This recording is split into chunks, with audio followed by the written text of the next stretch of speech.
Our final guest is Bill Collier, who is a caregiver for his wife who has Alzheimer's. Welcome, Bill. Good afternoon. Well, Bill, I was reading, you wrote an op-ed in March for the Philadelphia Inquirer. I'm going to read the lead of it, and it's a very powerful op-ed. I would encourage everyone to read it, but let me just read the lead of it. In August 2015, my wife Dora came home and said she had an incident while driving. She had stopped at an intersection and suddenly couldn't remember where she was going. Can you take it from there and tell us about your wife? Well, I can just say, early treatment, early diagnostics is so critical. What that started, that one incident, and my wife tried to hide it from me. It's sort of in the article, but it was really, she was ashamed, as it were. That began this process of us trying to get help and the medical world just not believing that somebody so young could have dementia or Alzheimer's. It took away 8 years of our lives that we'll never get back. It could have been how many years if she was in early treatment, she would have had a happier life. She wouldn't have had all of these incidents. I wouldn't have been woken up in the middle of the night with her screaming at nobody that was there because we couldn't get her any treatment. We couldn't get her drugs. We couldn't get her just any care. And Lord knows I couldn't get any assistance from any government agency or anything like that. I was on my own. I ended up dropping insurance because I couldn't pay for the stuff I was paying for her and pay for my insurance that wouldn't cover those things. So that's really where I spent 8 years. And, at this time, my wife is in memory care and she's 42 miles away. I see her 3 or 4 days a week. And they always ask me, why do you always come here? Do you feel like it's a duty? And I say, I can't be away from her. She's my wife. Mm-hmm. And all I ever want to do every day is just go see her. And obviously that's a long time. I'm sorry for getting emotional. I apologize. No, it's an emotional issue and disease. And but what do you? The system failed you. How can the system be fixed? Well, I think early detection has to be a thing. Health insurance companies or providers, people that are actually seeking help, being aggressive themselves, need to insist on getting the right kind of tests that are going to actually help you determine. Because at a certain point, it will become obvious that you're dealing with Alzheimer's, even if your symptoms are pretty low based on tests. So early detection is clear.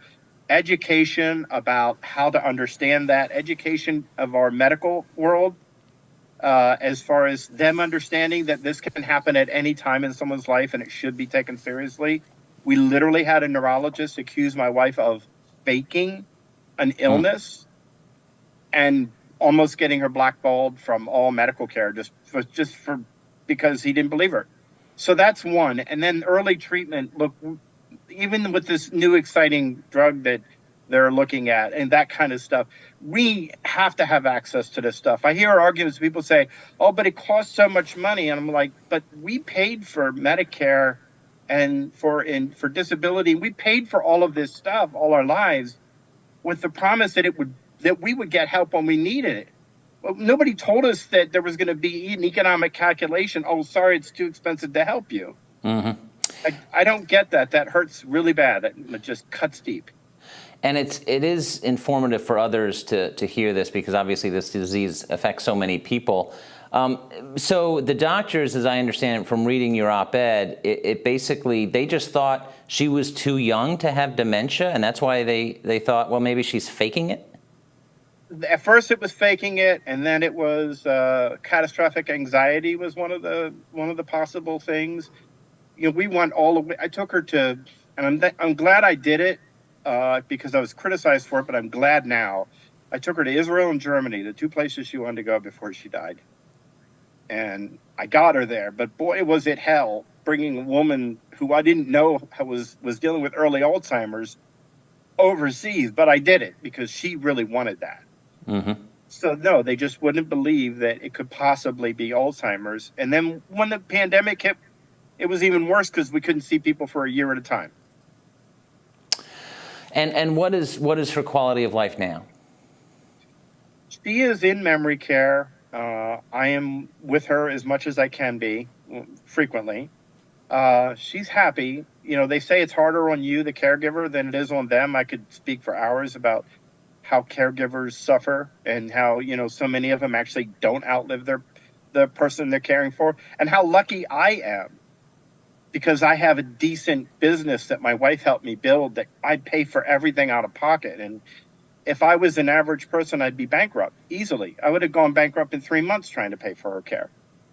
Because So she's doing pretty good. She's basically at the level of a 5-year-old, kind of, but emotionally more like an adult.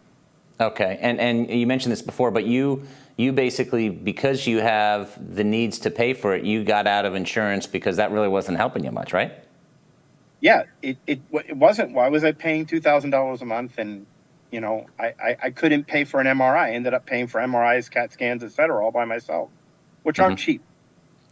And do you think, where do you think, I mean, whether is it the government or state or doctors? I mean, if someone else goes through this process, and I'm sure other people have, and they're probably told the same thing, well, you're too young, don't worry about it, it's stress. What advice would you give to them? Get a second, third, fourth opinion? I'll tell you a few things. One, I've had people ask me that, and because when I've had money, I paid for their tests myself because insurance insist on getting those kind of tests. Push through, and if you can't get insurance to pay for it, go talk to your friends, family, anybody. They're usually, you know, maybe $1,000, $2,000. It's not cheap, but you can probably find somebody to help you. But take it seriously, dead seriously. It's better for you to get all the tests done and know you don't have to deal with this than to have it hanging over you. And when you do find out, be honest with yourself and with your loved one about getting them on some kind of treatment regimen right away, because it can save years of you being, you know, disconnected from your own brain. Bill, thank you for sharing your story, and hopefully it will help others who, obviously you've gone through quite an ordeal, and maybe others will avoid the ordeal you've gone through because of your advice. That is my hope. That's why I do the advocacy. Yes. And that's why these stories are very important, these personal stories. Thank you so much. All right. Have a great day.